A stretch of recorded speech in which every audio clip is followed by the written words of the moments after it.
વિપક્ષોના વારંવાર રાજીનામા અપાવતું ભાજપ આજે ભોંઠું પડ્યું છે. આજે ભાજપના જ એક ધારાસભ્યની અંતરાત્મા જાગી ગઈ અને પોતાના જે જૂના કાર્યકર્તાઓ છે, વિશ્વાસુ કાર્યકર્તાઓ છે, એની કદર ભાજપામાં ઝીરો છે. એ રીતની એમની પીડા સાથે એમની અંતરાત્મા જાગી ગઈ ને ચાલુ ધારાસભ્યમાંથી રાજીનામું આપી દીધું. તમે વિચાર કરો, 156 આવ્યા પછી પણ ભાજપે જે વિપક્ષ ખતમ કરી નાખે એવી જે પદ્ધતિ અપનાવી, સામ દામ દંડ ભેદ કરીને લોકોને પોતાના પક્ષમાં જોડવા, કોઈને લાલચો આપે કે કોઈને વિવિધ રીતે ડરાવે અથવા તો સમાજના આગેવાનોને મોકલે અને જે એક ષડયંત્ર ચાલુ કર્યું હતું, તમે વિચાર કરો એનો ભાજપનું લક્ષ્ય શું છે? ભાજપનું લક્ષ્ય એ છે કે બધાએ લોકો શાસક પક્ષમાં આવી જાય એટલે કોઈ 1800 રૂપિયા ગેસનો સિલિન્ડર થાય તો પછી બોલી નહીં શકે. માનો કે હમણાં જ આમ આદમી પાર્ટીમાંથી ઘણા લોકો પેપર ફૂટ્યું, એમાંથી આમ આદમી પાર્ટી અને કોંગ્રેસમાંથી લોકોએ પ્રેરાઈને ગયા ભાજપમાં. તો ભાજપમાં ગયા પછી હવે એ 1800 રૂપિયા ગેસનો સિલિન્ડર થશે, એમની પત્ની ચીસો પાડશે ને તોય એ નહીં બોલી શકે.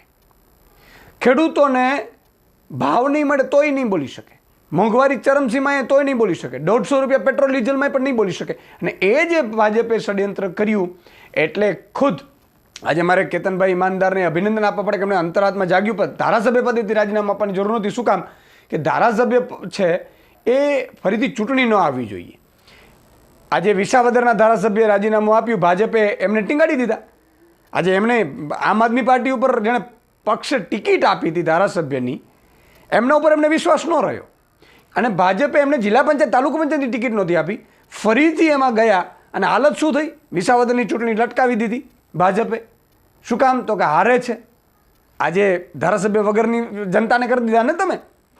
એટલે લોભ, લાલચ અને જે આવી વાતોથી પ્રેરાઈને જે લોકો જાય છે એ મને લાગે છે કે આ દેશની જનતા, ગુજરાતની જનતા આવા લોકોને ક્યારેય સ્વીકારશે નહીં. અને હવે ભાજપમાં જ ભડકો શરૂ થઈ ગયો છે. હજી તો એક ધારાસભ્યના રાજીનામા આવ્યા છે.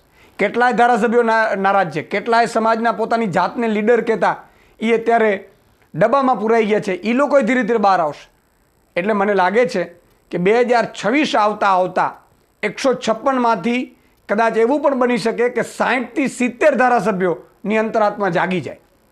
અને આ ભાજપે અત્યારે નહીં જાગે તો આવતીકાલે એના માટે મોડું થઈ જશે.